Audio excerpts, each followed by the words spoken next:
Muy bien, hermanos, vamos a orar un momentito, ¿les parece? Vamos a hacer una breve oración antes del mensaje que voy a compartir con ustedes hoy, que como lo anuncié el otro día, vamos a estar hablando acerca de unos hermanos gemelos muy famosos, de los cuales se pueden aprender pues muchas cosas.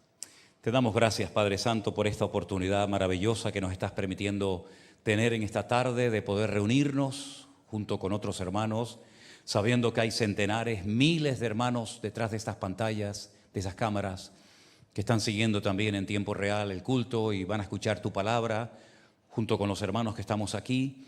Pedimos, Señor, que llegue todo bien, la señal, que no se caiga, Señor, y que en el nombre de Jesús tu palabra nos ministre y nos hable hoy directamente a nuestros corazones. En el nombre de Jesús, amén. Vamos a comenzar la primera lectura del culto de hoy o de la reunión del mensaje por Génesis capítulo 25.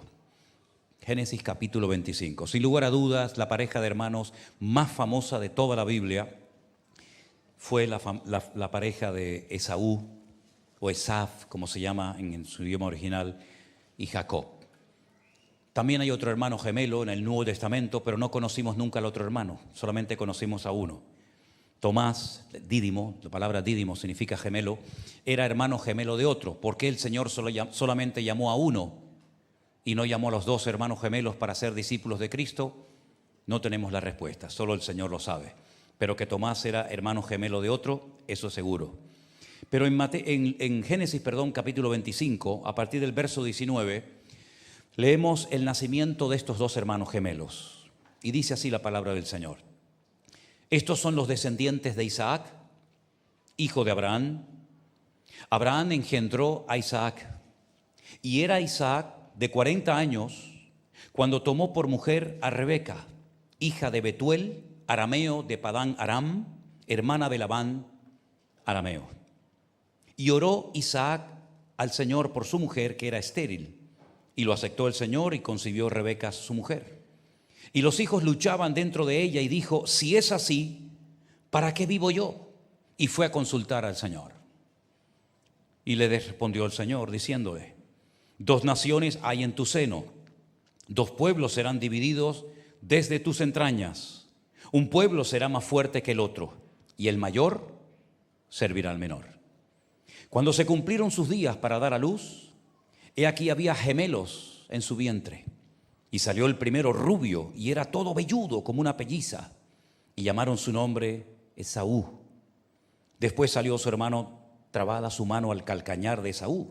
Y fue llamado su nombre Jacob.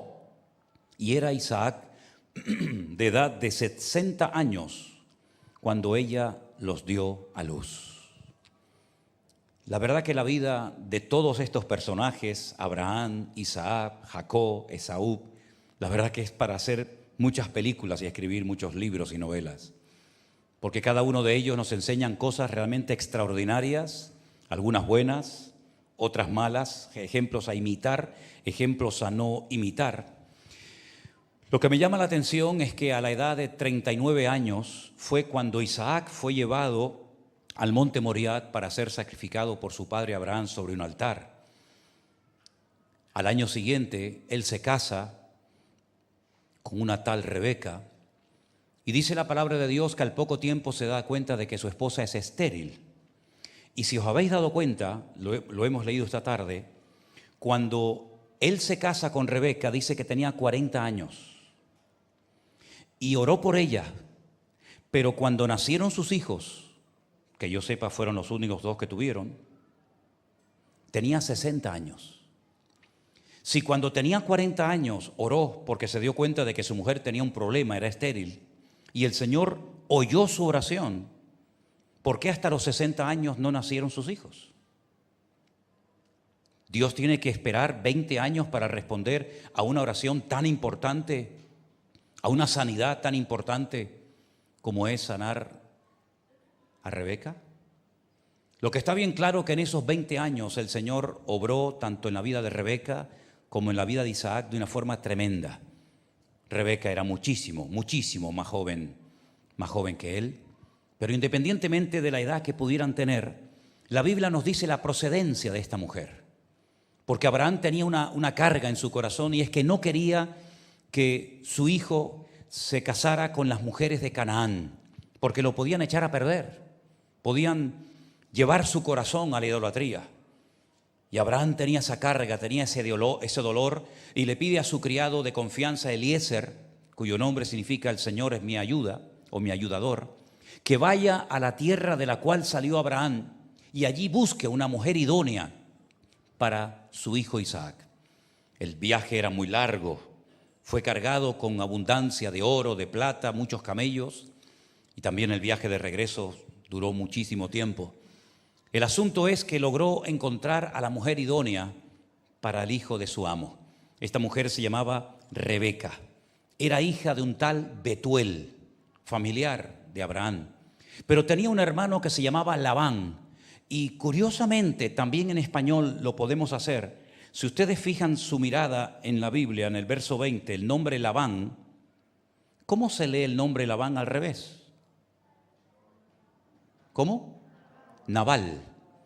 Y hay un versículo en la Biblia que dice, un salmo, dice el Nabal en su corazón, no hay Dios. Dice el necio en su corazón, no hay Dios. Esa es la palabra que más repite Abigail cuando va a interceder por su marido, ¿verdad? Que dice que era un Nabal, era un necio. Labán era todo un tramposo, le complicó la vida a Jacob muchas veces. Pero Jacob finalmente fue prosperado, fue bendecido. Pero volvamos al tiempo del parto, volvamos al tiempo del nacimiento.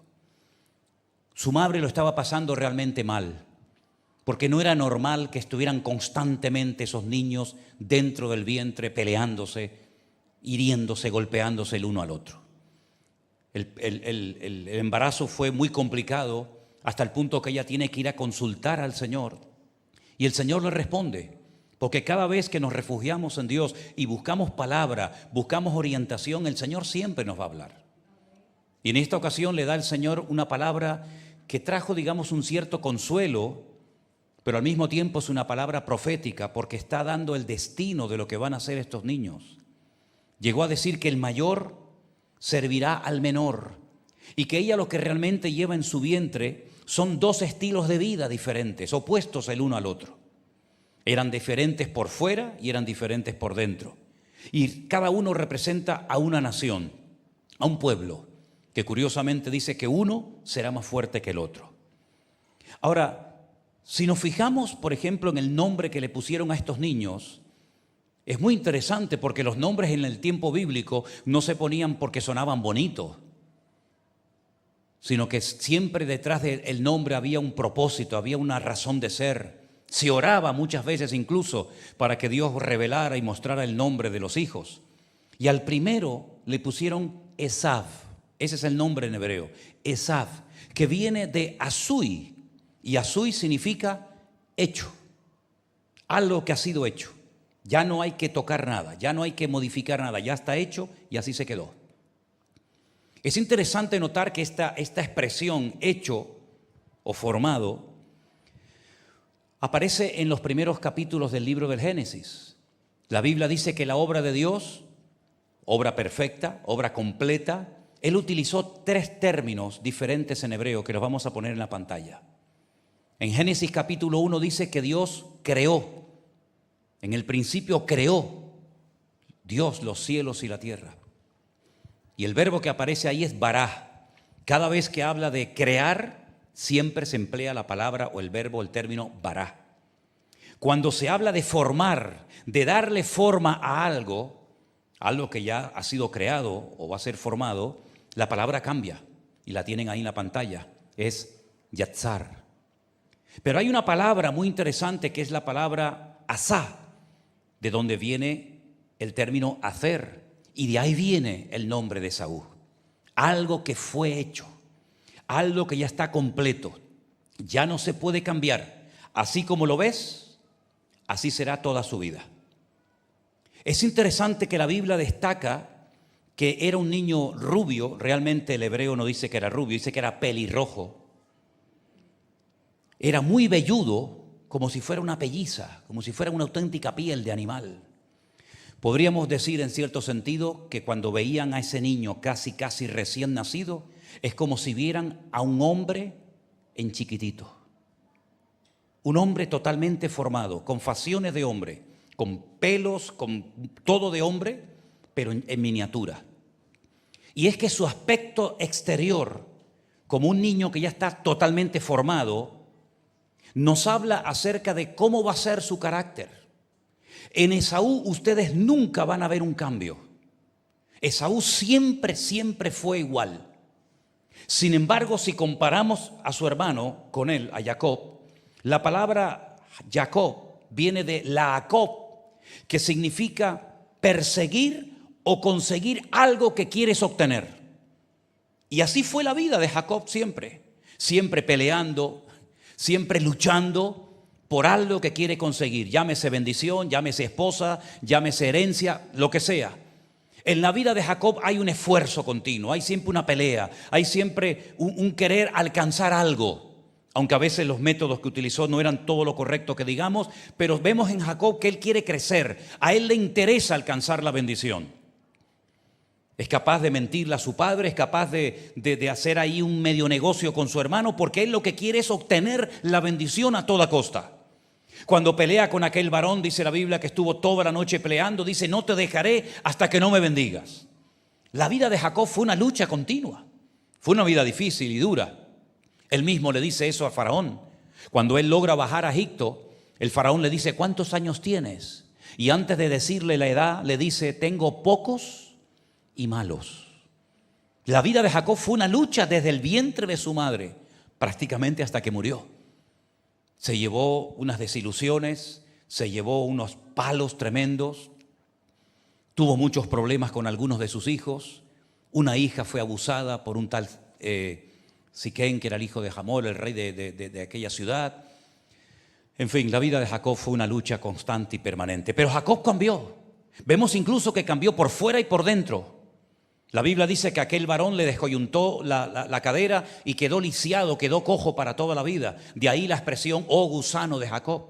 Quedó como arrastrando la pierna. Pero también el Señor le cambió el nombre. Ya nunca más se le conoció como Jacob, el que suplanta, ¿no?, el que engancha por el calcañar a su hermano, sino que el Señor le llamó Israel. Y en la palabra Israel, en las primeras letras, está la palabra yashar, es decir, recto. Has caminado tal vez torcido, hay renglones torcidos en tu vida, pero ahora vas a caminar yashar, vas a caminar recto delante de Dios. Sin embargo, Esaú es todo lo contrario. Si ustedes leen todos los pasajes, los capítulos, los versículos que nos hablan, por ejemplo, de Esaú, nunca pronunció el nombre de Dios. Nunca. Jacob lo está mencionando constantemente. Esaú nunca fue un ejemplo para sus hijos. Si yo les preguntara a cualquiera de ustedes en esta tarde, dígame 2 o 3 nombres de hijos famosos que llegaron a ser personas importantes en la historia, descendientes de Esaú, no vais a poder nombrarme ni a uno. Ni a uno. El más famoso, que no era hijo, sino nieto de Esaú, ¿saben quién fue? Amalek. El peor enemigo que jamás ha tenido Israel. El que les atacó por la retaguardia. El que no viene de frente, el que no lo ves venir, sino que ataca a los cansados, ataca a la gente a traición, es traicionero. Ese fue el más famoso de la descendencia de Esaú. Ninguno más. Esaú no era una persona familiar. Después vamos a ver cuando se reencuentran los hermanos después de más de 20 años sin verse, que la Biblia dice que Jacob viene cargado de hijos, trae sus mujeres, trae sus camellos, sus ovejas, sus cabras, su ganado. Es un hombre familiar, es un hombre hogareño. ¿Cómo viene a ese encuentro? ¿Cómo viene a ese acto supuestamente de reconciliación Esaú a visitar a Jacob? Con 400 soldados armados hasta los dientes. No trae mujeres, no trae nietos, no trae animales, no trae hijos. Es que realmente Esaú es un salvaje. La forma de hablar en el hebreo de Esaú es vulgar, habla mal, dice malas palabras. No es una persona familiar, es un salvaje. Es una persona que el peor error que cometió en su vida es que no aceptó los procesos de Dios en su vida. Y esto es tremendamente peligroso cuando nosotros dejamos de crecer o de desarrollarnos como cristianos porque abortamos la obra, el proceso que Dios quiere llevar en nuestras vidas. Esaú nunca quiso cambiar, nunca. Y tuvo la misma oportunidad que su hermano. Pero Esaú fue formado, fue hecho y acabado desde el primer día hasta el último. No hay en él arrepentimiento, no hay en él ningún cambio. Al contrario, con el paso del tiempo su descendencia se convirtió en uno de los peores enemigos del pueblo de Israel. Incluso cuando salen de la esclavitud en Egipto, no los deja pasar por su territorio, se opone a ellos. Hay un detalle muy significativo en la vida de estos hermanos, y es que dice que el padre Isaac amaba a Esaú. Y la madre Rebeca, amaba a su hijo Jacob. Cuando José cuenta aquellos sueños donde dice que él ve al sol, a la luna y a las estrellas postrándose ante él, Jacob, ya siendo adulto, sabe lo que José le está diciendo. Él dice: tú estás diciendo, hijo, que tu padre, el sol, tu madre que representa a la luna y las estrellas que representan a tus hermanos, nos vamos a postrar un día delante de ti. ¿Estás diciéndonos eso? Es decir, que el sol siempre representa al padre, la luna a la madre y las estrellas a los hijos. Y dice la Biblia que Isaac amaba a Esaú, porque el sol no se mueve. El sol es estático, siempre está en el mismo sitio. Sin embargo, las fases de la luna, representando a Rebeca, sí cambian. La luna no está siempre igual. A veces está en un cuarto creciente, a veces está llena, a veces no está. Y va cambiando la luna según los días, según las semanas. Y por eso podemos ver que incluso hasta en ese amor, en ese apego que tenía Isaac a su hijo, vemos que no hay cambios en él.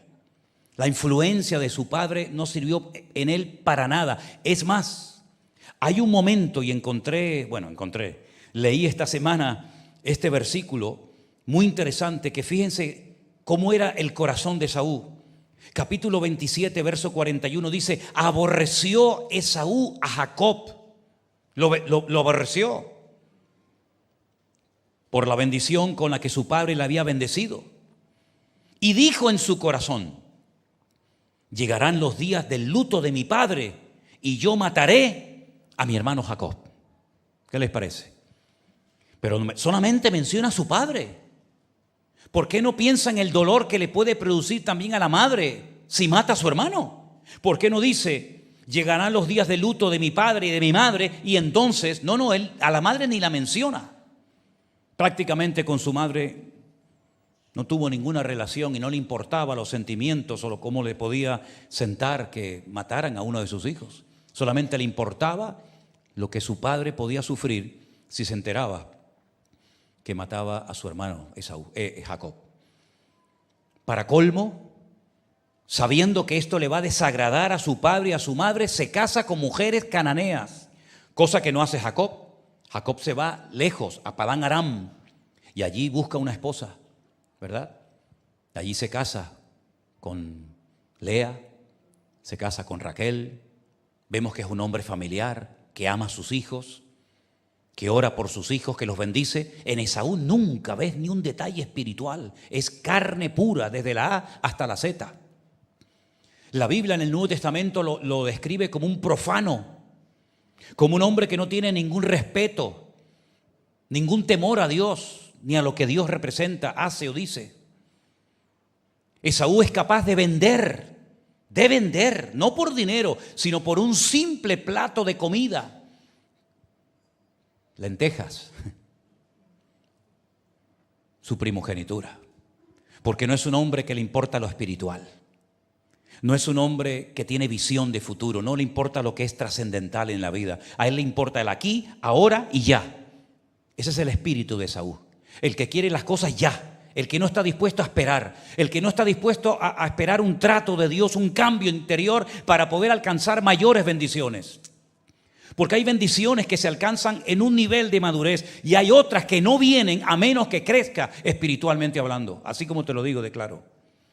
Es decir, hay bendiciones que le vienen, por decirlo así, a todo el mundo por igual. Pero hay otras bendiciones que hay que pagar un precio, que hay que crecer, que hay que madurar, que hay que buscarla, que hay que pelearla, si me permiten, para poder alcanzar ciertas y determinadas bendiciones. Y Jacob estuvo dispuesto a pagar el precio, estuvo dispuesto a irse al extranjero, estuvo dispuesto a estar años sin cobrar nada, estuvo dispuesto a ser tratado por Dios, estuvo dispuesto a lo que fuera. Esaú nunca, porque no entró nunca en el proceso de Dios. Por eso dice la Biblia, y no me extraña que lo diga, que a quien Dios amaba era Jacob y aborrecía a Esaú.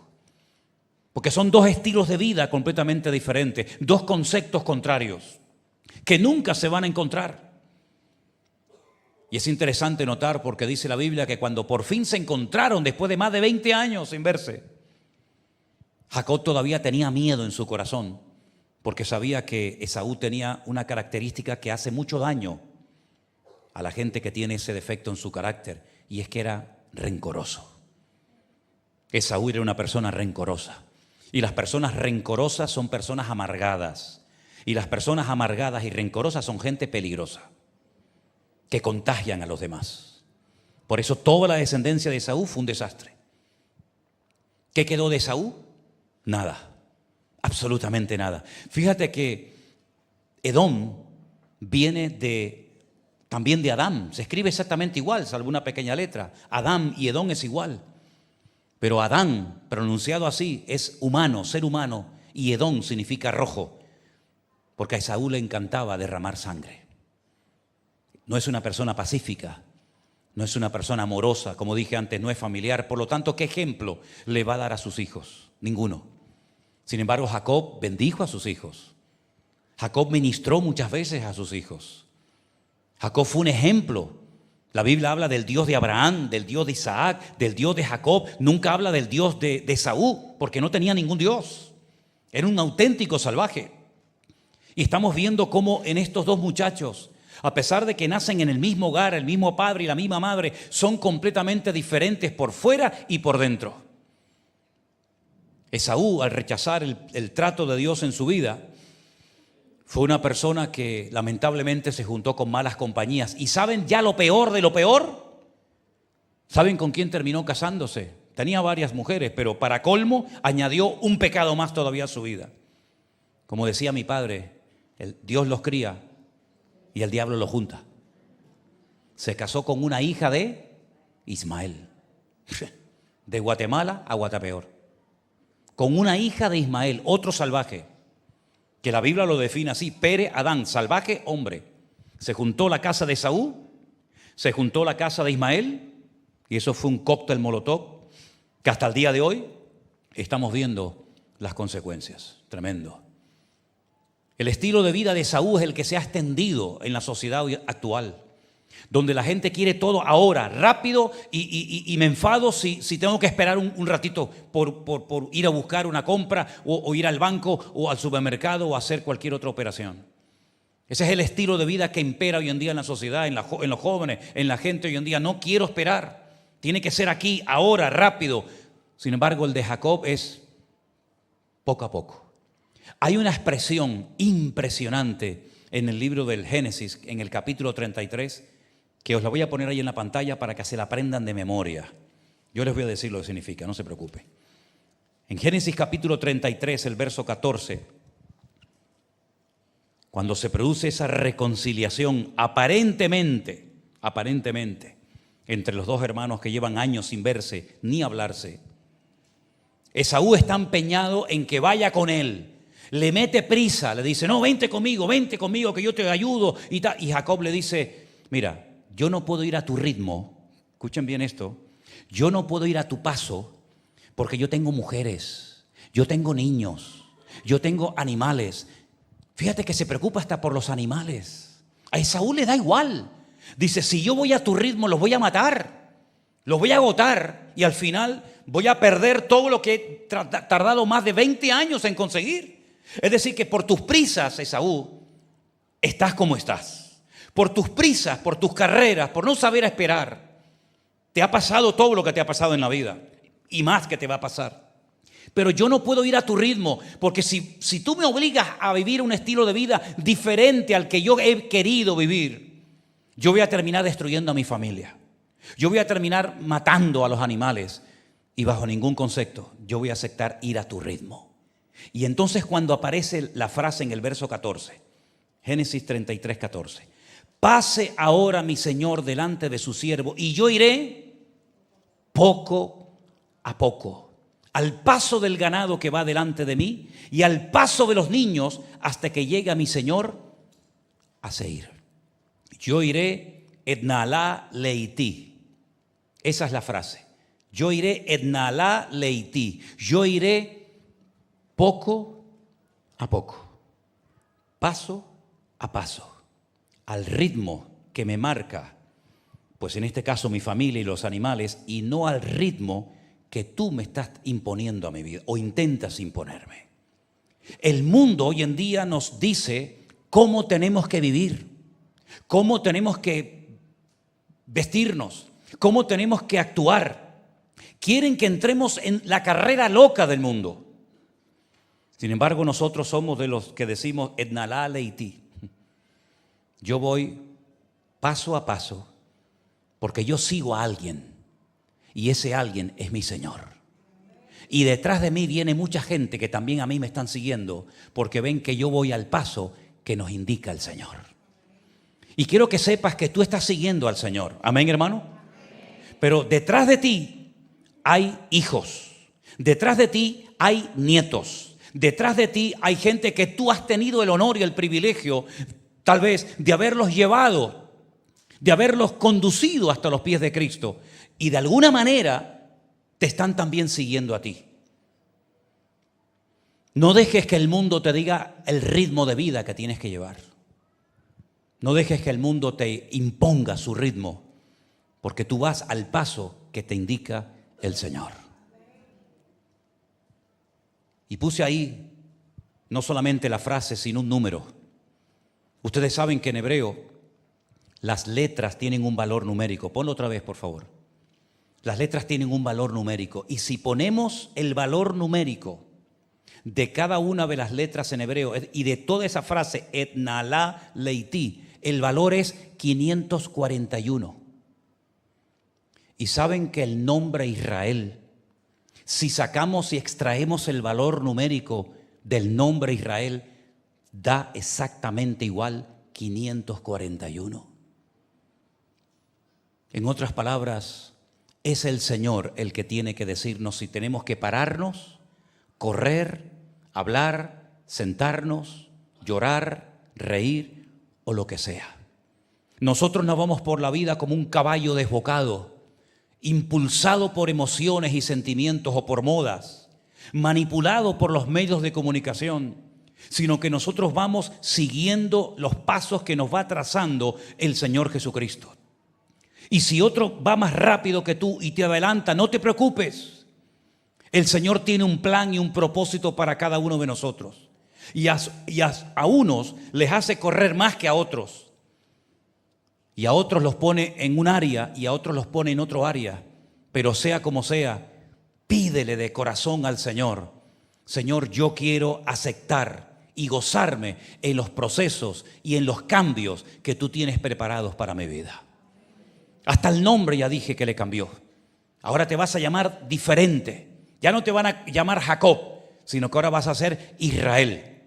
Y si uno estudia la descendencia de Jacob o de Israel, claro que podría uno nombrar no uno, ni dos, ni 100, ni 200. Podría nombrar miles y miles de personas que fueron bendecidas, que fueron descendientes de Israel y que impactaron la historia. Y el que más impactó la historia y el que más cambió, que salió de los lomos de Jacob, de los lomos de Israel, ¿saben quién fue?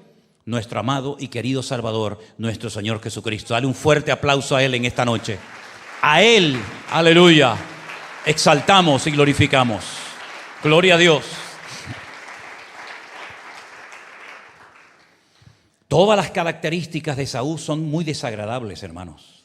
Era una persona tosca, vulgar, chabacana, mal hablada. siempre rodeado de lo peor, de las peores compañías, pero no para cambiarlas, sino para ser uno más entre ellos. Esaú, como dije antes, no fue un hombre familiar, no fue un buen padre, no fue un buen abuelo. Esaú realmente es un estilo de vida que nos debería de dar, permítame la expresión, asco. Deberíamos de rechazar cualquier actitud de Esaú en nuestras vidas. Esa persona vengativa, rencorosa, amargada, siempre pensando en lo malo, porque no acepta lo que un día Dios dijo, que el mayor serviría al menor. No acepta lo que Dios declaró. No acepta lo que Dios le reveló a su madre cuando estaban peleando los hermanos en el vientre. No acepta que el Señor dijo que un pueblo sería más fuerte que el otro. Pero a pesar de eso, vemos que Jacob le tenía cierto temor. Y entonces él, para el día del reencuentro, que se tiene que producir ese reencuentro, la Biblia dice que lo que hizo fue irse solo a orar.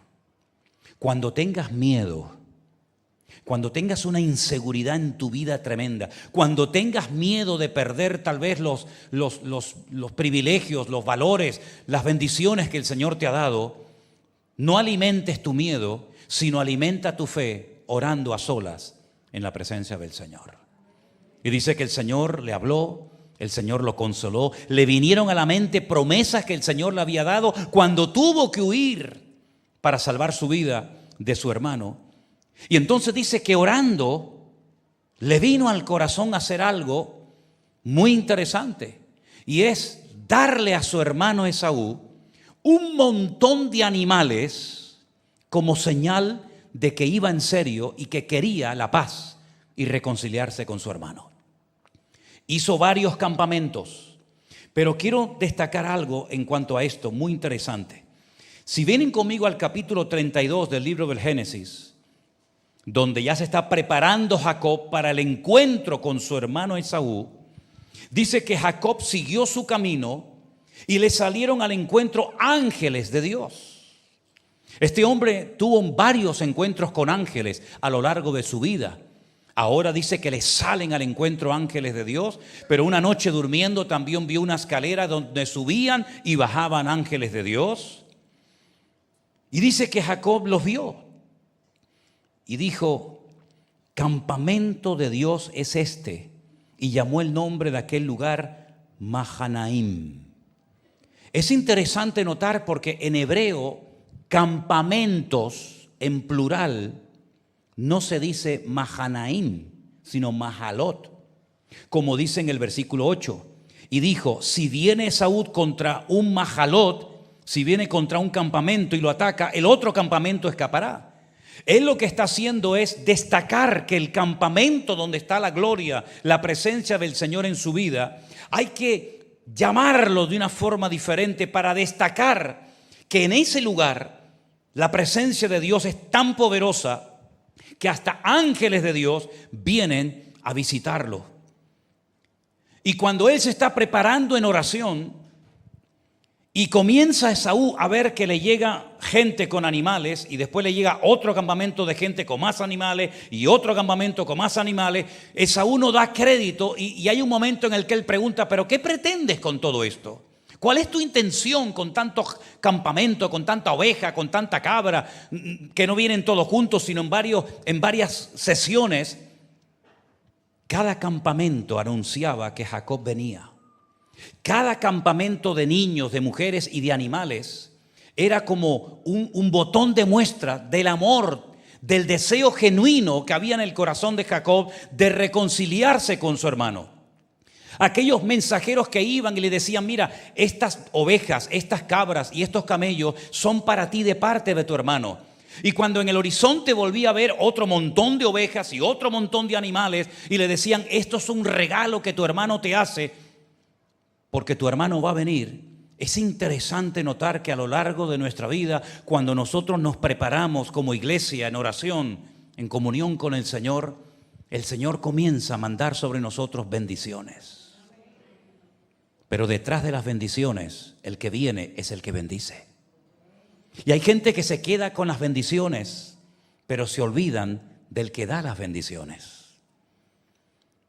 Porque el primer campamento era el anuncio de que venía otro más. Y el segundo era el anuncio de que venía otro más. Pero finalmente, el mejor regalo, sin lugar a dudas, era la misma presencia, la misma persona de Jacob que se reencuentra con su hermano. Y allí hay expresiones interesantísimas. Porque por un lado Jacob dice, todo esto me lo ha dado Dios. Gracias a Dios tengo mujeres, gracias al Señor he prosperado y he sido bendecido, gracias a Dios, y continuamente está mencionando a Dios, pero Esaú es incapaz, aunque sea para quedar bien por un instante, de decir, bueno, gracias a Dios. Nunca, repito, Esaú mencionó el nombre de Dios, nunca, jamás, porque fue un Asui. ¿Se acuerdan lo que les dije al principio? Desde el que nació ya estaba hecho. Ya no había cambios en él, era terminado, un hombre en pequeñito, y vivió toda su vida como nació y murió exactamente igual que cuando era joven. La vida nos cambia a todos, físicamente, espiritualmente, ¿sí o no, hermanos? ¿No has notado cambios en tu vida, sí o no? La vida nos cambia continuamente, hay experiencias que nos cambian, pero hay cambios que nos transforman en mejores personas, en mejores creyentes, y hay cambios que nos pueden hacer peor persona y peor creyente de lo que somos hoy en día. Esaú podía haber cambiado, claro que sí, por supuesto. Tenía las mismas posibilidades de cambiar y de ser un hombre de Dios como lo fue su hermano, con sus defectos que los tenía, pero no quiso cambiar. Y mi pregunta es, ¿nosotros estamos dispuestos a entrar en los procesos que Dios quiere generar en nuestra vida? ¿Sí o no? ¿Queremos cambiar?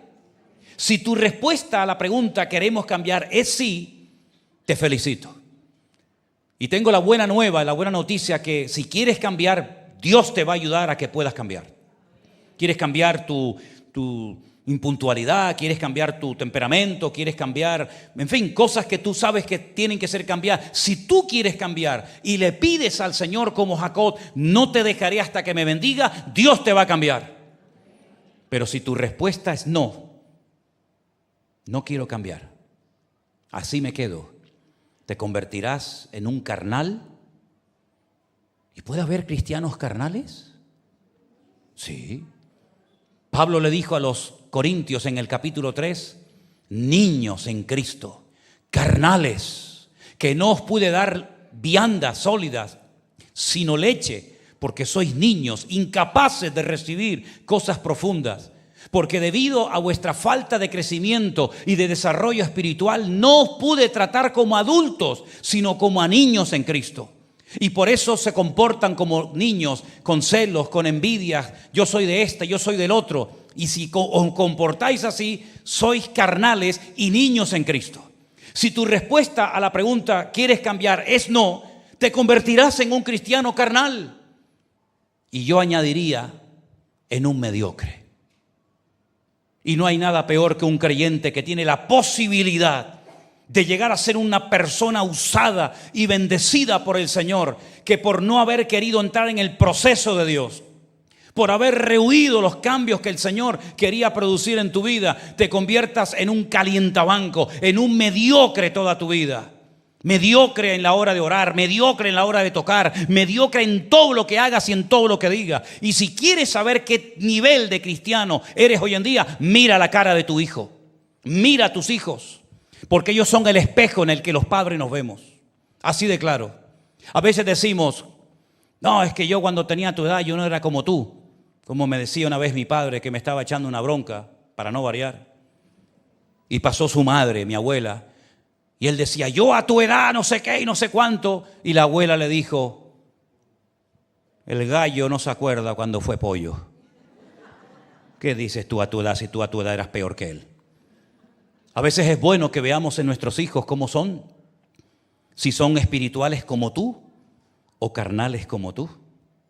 Si son puntuales como el padre o son informales como el padre. A veces es bueno ver a nuestros hijos si leen la Biblia como tú la lees o no la leen como tú tampoco la estás leyendo. En otras palabras, tú te estás reproduciendo en ellos.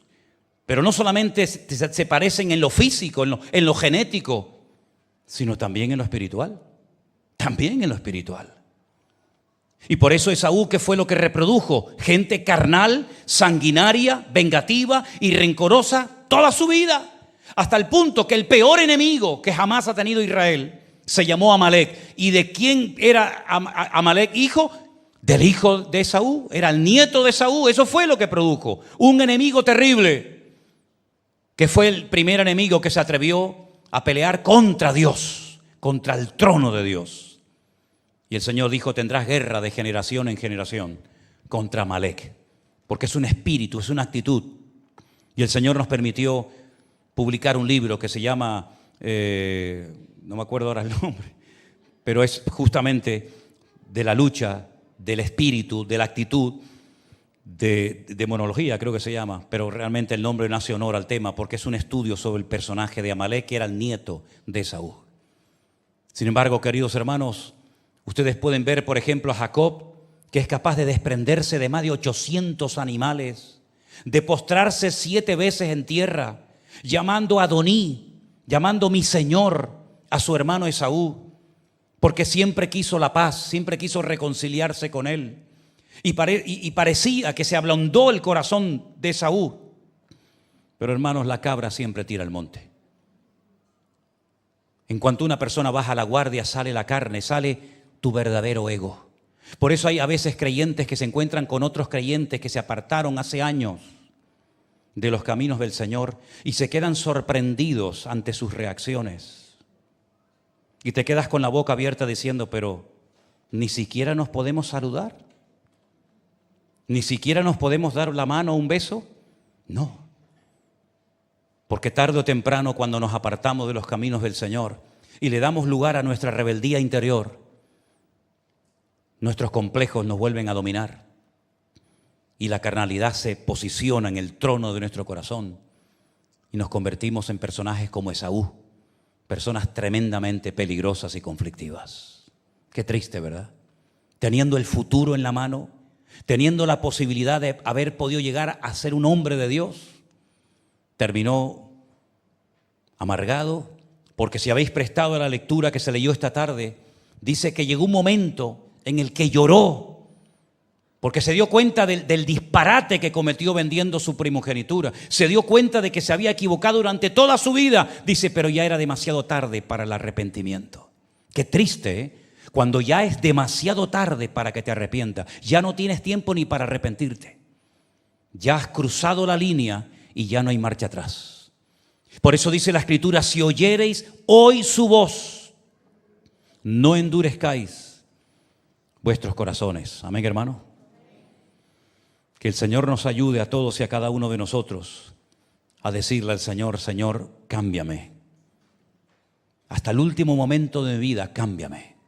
Y quiero terminar destacando para mí algo que es tremendamente importante. Porque a veces podemos decir algo con las palabras, pero si el ejemplo que damos no avala el mensaje, ese mensaje no tiene ninguna credibilidad. Es más, yo soy de la opinión de que ya hemos llegado todos, unos más, otros menos, pero más o menos todos, a un punto en nuestra vida en el que ya no deberíamos de hablar desde la plataforma de la teoría.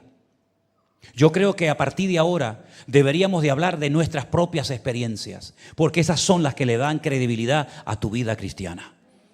No hables de que hay que orar si tú no eres un hombre de oración. No hables de que hay que evangelizar si tú no evangelizas. No hables de que hay que ser generoso si tú eres un hombre de puño cerrado.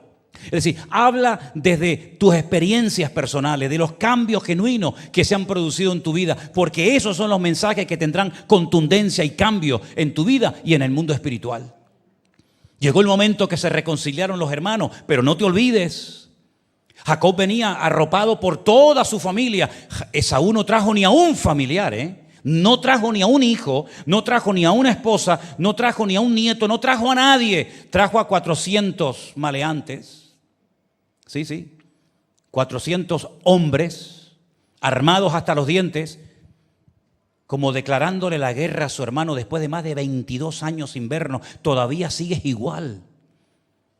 Después de 22 años, Jacob viene arrastrando la pierna, viene herido, viene magullado por la vida. Viene con un nombre nuevo, de Jacob a Israel. Viene con una familia preciosa. Viene con el cuerpo y el alma llena de cicatrices por los cambios que la vida y el Señor ha producido en su vida. Y tú vienes a mí con 400 hombres. ¿Para qué? ¿Qué pretendes? ¿Matar a estos niños inocentes y matar a tu propio hermano? ¿Cuántos cambios se produjeron en Jacob desde que sale de la casa hasta que regresa y se encuentra con su hermano? ¿Y cuántos cambios se produjeron en Saúl? Ni uno. Es más, peor todavía. Y es interesante notar porque allí Jacob le enseñó a sus hijos algo muy bonito. No con palabras, sino con hechos. Cuando dice que los hermanos se abrazan y se besan, le dice a los hijos, vengan, saluden al tío Esaú, saluden al tío. Y allí viene Raquel, y allí viene Lea, y vienen los hijos, menos Benjamín que no había nacido, no este sino el de la Biblia, y vienen pasando uno detrás de otro, hacen reverencia delante de su tío, le dan un beso, y seguramente esa noche algunos le habrán preguntado, papá, ¿este señor tan peludo quién es? ¿Será el hombre lobo? No, este es tu tío Esaú. Y hoy ha sido un día importante en nuestras vidas, porque hacía más de 20 años que no nos veíamos las caras. Y él una vez quiso matarme. Y seguramente le habrá contado la historia, porque, ¿saben? En aquellos tiempos no había Biblia. Y era todo por tradición oral. Y esto es algo que yo vi en África. Pueblos que no son de libros, pueblos que no son de papel, sino pueblos que se reúnen alrededor de una hoguera y los viejos, los ancianos, comienzan a contarle las historias a los jóvenes oralmente. Y por eso cuando se muere un anciano, todo el poblado llora, porque se va la historia, se va parte de la historia. Y durante muchos siglos, las historias de la Biblia, del Génesis y muchas otras historias, se transmitían oralmente a los hijos, seguramente alrededor de una fogata, contando, ¿verdad? Y yo peleé con un varón y conocí a esto, y me pasó esto, y me pasó aquello. Y eso se grababa a fuego en el corazón de los hijos. Y uno de aquellos hijos que estaban aquí aquel día allí, que por primera vez vio la cara y besó y saludó a su tío Esaú, cuando se hace hombre, sus propios hermanos lo vendieron como un esclavo para Egipto. Le salió el Esaú, porque todos llevamos a un Esaú dentro y todos llevamos a un Jacob dentro. Depende de a quién alimentes, prevalecerá uno por encima del otro. Y llegó un momento cuando el Señor estaba hablando a través de la vida de uno de los hermanos de José. Y él abría su corazón a sus hermanos, sino a quién se los va a abrir. Y les contaba sus sueños, y les contaba lo que el Señor les decía. Y comenzaron a tenerlo en baja estima. Y les cambió el semblante, como a Caín le cambió el semblante cuando el Señor bendecía a Abel. Y dice la Biblia que comenzaron a tenerle celos y envidia. Y comenzaron a utilizar un mote. Ahí viene el soñador.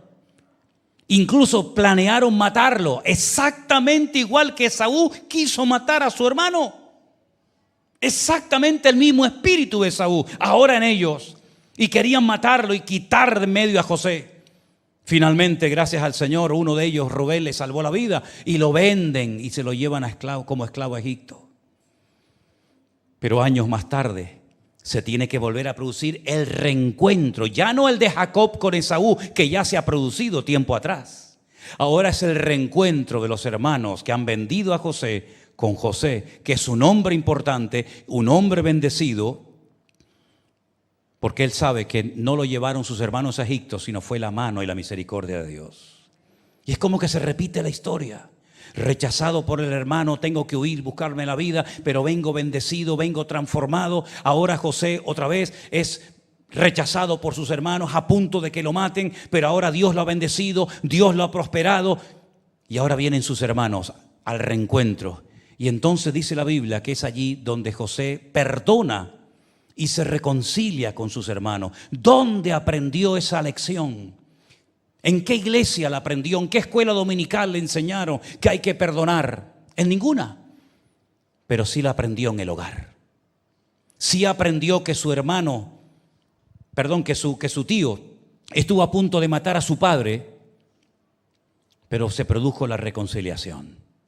Y entonces, así como Jacob bendice y prospera a sus hermanos, ahora José prospera y bendice a sus hermanos, llamándolos y dándoles las mejores tierras de Egipto, donde viven mucho tiempo como si fueran auténticos millonarios. Hay lecciones en la vida que no las enseñes con tus labios, enséñalas con tu vida y con tu testimonio. Que el Señor nos ayude a decirle: Señor, yo quiero entrar en tu proceso y quiero que tú cambies mi vida, porque yo no quiero ser como el sol que siempre está igual. Si tengo que cambiar, y si me tienes que moldear, y si me tienes que triturar y moldearme por medio de pruebas, les recuerdo que la Biblia dice que aunque era hijo, por lo que padeció, aprendió obediencia. Y se refiere al Señor Jesús. ¿Cuánto más el Señor tendrá que obrar en nuestra vida? Hasta el último minuto de nuestra vida, el Señor tendrá que moldearnos y hacernos a la imagen de su Hijo Jesús. ¿Cuántos dicen amén? Cierra tus ojos ahí donde estás. Y en esta tarde dile al Señor: Señor, ayúdame, Padre, ayúdame, Señor, a no huir de tu trato, a no huir del trato, de los cambios que tú quieres llevar a cabo en mi vida, Señor. Yo estoy dispuesto a ir en nada de ti, poco a poco, paso a paso, al ritmo que tú me vas marcando. No voy a correr más de la cuenta, no voy a precipitarme, no voy a actuar en la carne por un impulso, por una emoción pasajera, sino que solamente me voy a mover por tu Espíritu Santo que mora en mí.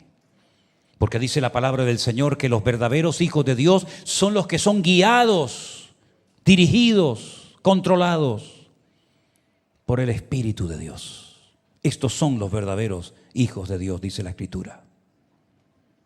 Así que, mis queridos hermanos, oremos en esta tarde al Señor, para que el Señor arranque de nuestra vida toda actitud de Esaú, y que no nos veamos ya hechos, formados, terminados, sino que todavía digamos: ay de mí, Señor, ay de mí, Señor.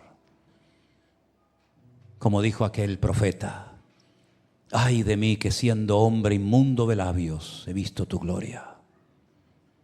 Ay de mí sin anuncio el evangelio, porque la obligación me ha sido impuesta. Ay de nosotros cuando huimos y queremos escapar, salir corriendo de un cambio, de un proceso que Dios quería hacer en nuestra vida. Ay de nosotros cuando pensamos que cambiando de iglesia ya arreglo el problema. Y el problema te lo llevas a donde vayas. ¿O es que no vemos a gente que se ha ido de iglesias y están igual o peor que antes de irse? Porque el que cambia no es la iglesia, el que cambia es el Señor. Es el que trae libertad a tu vida, el que trae libertad a tus pensamientos, el que trae libertad de verdad a tu corazón. De tal manera que aunque estés bajo el yugo de Labán, de tal manera que tengas que huir, podrás decir: el Señor está conmigo y me ha dado un nombre nuevo, y por eso yo le alabo y lo glorifico, Jesús. Aleluya. Gracias, Señor, porque tú has venido para cambiarnos, para moldearnos. Tú has venido, Señor, para darnos una vida auténtica y genuina. Pero todo tiene que tener su tiempo y su lugar. Y por eso te pedimos, Señor, enséñanos a ir a tu ritmo, a tu paso. No ir demasiado lento, tampoco demasiado rápido a la carrera, sino aprender a seguir tu ritmo, Señor. Seguirte a ti a donde quiera que vayas, sabiendo que tú estarás conmigo todos los días hasta el fin del mundo. Ayúdanos, Señor, a poner en práctica tu palabra, a no vender nuestras bendiciones por un plato de lentejas, a no hipotecar nuestra libertad en Cristo por un momento de placer. a no perder la bendición del cielo, del Padre, por llenar temporalmente un hueco en mi corazón. Ayúdame, Señor, a pelear por la bendición y a retenerla, Señor, y a compartirla, porque Jacob, tu siervo, murió bendiciendo a sus hijos. Se apoyó sobre su bordón, se sentó en su cama y terminó sus días bendiciendo a su descendencia. Y así queremos ser nosotros, portadores de bendición. Que a donde vayamos seamos portadores de bendición. Que el mundo no nos robe la primogenitura, la bendición de lo alto, sino que peleemos la buena batalla, acabemos la carrera y mantengamos la fe. En el nombre de tu amado Hijo Jesús. Amén y amén. Nos ponemos de pie, queridos hermanos. Gracias, Señor Jesús. Bendito sea el nombre del Señor. Saluda a tu hermano en esta tarde y el hermano, ¿quieres cambiar? Pregúntale. ¿Quieres cambiar? Pues adelante, aleluya. Hay victoria, hay bendición en el camino para los que quieren cambiar. Te adoramos, Señor Jesús.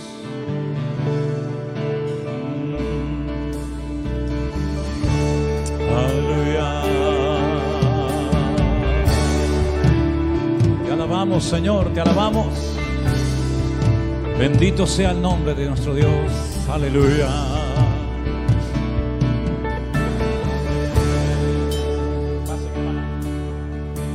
Que todos los profetas del Antiguo Testamento hablaron de él. Ya lo sabemos. El cordero que ofreció Abraham sobre el altar hablaba de él. Ya lo sabemos, pero lo que no sabemos es que viste en nosotros para morir en una cruz.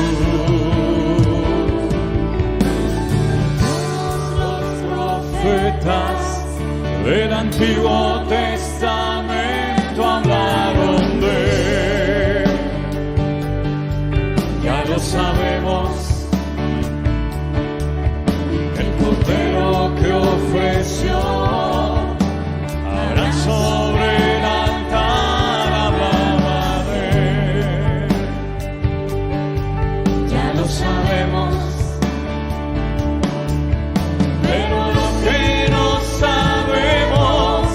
Es que viste en nosotros para morir en una cruz, en una cruz. Levanta tu mano y dile conmigo al Señor fuerte: te amo,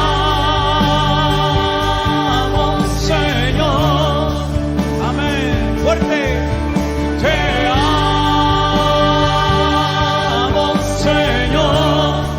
Aleluya. Ocupaste mi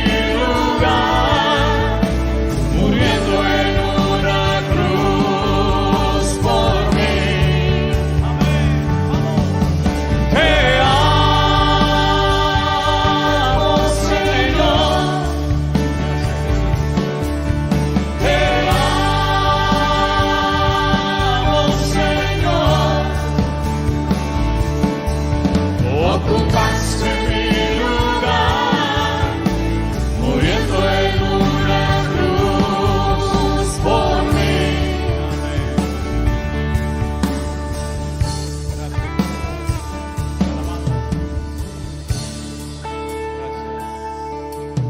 Que el maná que en el desierto alimentó a su pueblo hablaba de él.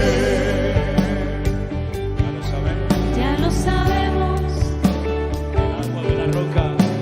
El agua de la roca que sació a Israel hablaba de él. Ya lo sabemos, Pero lo que no sabemos es que viste en nosotros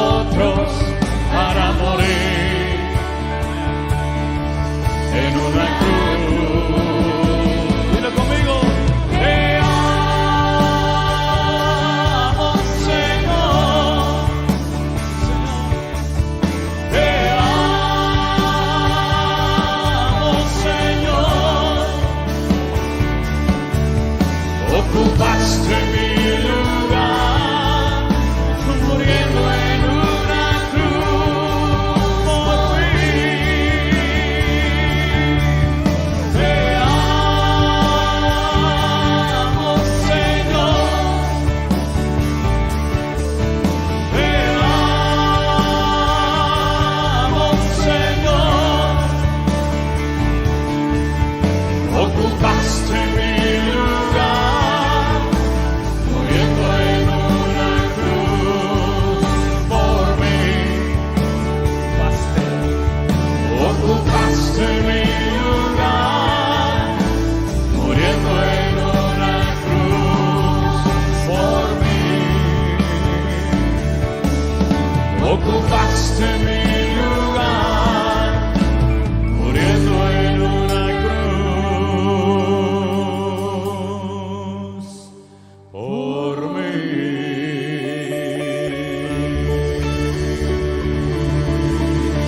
Amén. Amén. Gloria a Dios. Gracias, Jesús. Nuestro hermano Jerónimo, si puedes pasar un segundito para despedirnos en oración. Nos vemos Dios mediante el jueves, si Dios lo permite. ¿Les parece, hermanos? Gracias al Señor por estas gotitas de lluvia que han caído. Y espero que caigan más, pero sobre todo lluvia del cielo, lluvia de bendiciones del Señor, que es lo que todos anhelamos. Amén. Jerónimo. Amén, hermanos, oramos para despedirnos. Padre, te damos gracias una vez más, Señor, por este servicio, por este tiempo de tanta bendición para nuestras vidas, de tanta edificación, donde has hablado, Señor, a lo profundo de nuestro corazón. Padre, queremos poner delante de ti una vez más nuestra vida, Señor, nuestra familia, Señor, esta semana que tenemos por delante. Señor, que nos encuentres en el centro de tu voluntad, en tus caminos, en tus planes, en tus propósitos eternos. Señor, somos el barro y tú eres el alfarero. Toma nuestras vidas una vez más, Señor, en el nombre de Jesús de Nazaret, y que podamos siempre estar en tus propósitos, en tus caminos santos, Dios mío. En el nombre de Jesús de Nazaret, todo lo dejamos en tus manos y te damos gracias una vez más, Padre, en el bendito nombre de Jesús. Amén y amén. Dios les continúe bendiciendo, hermanos.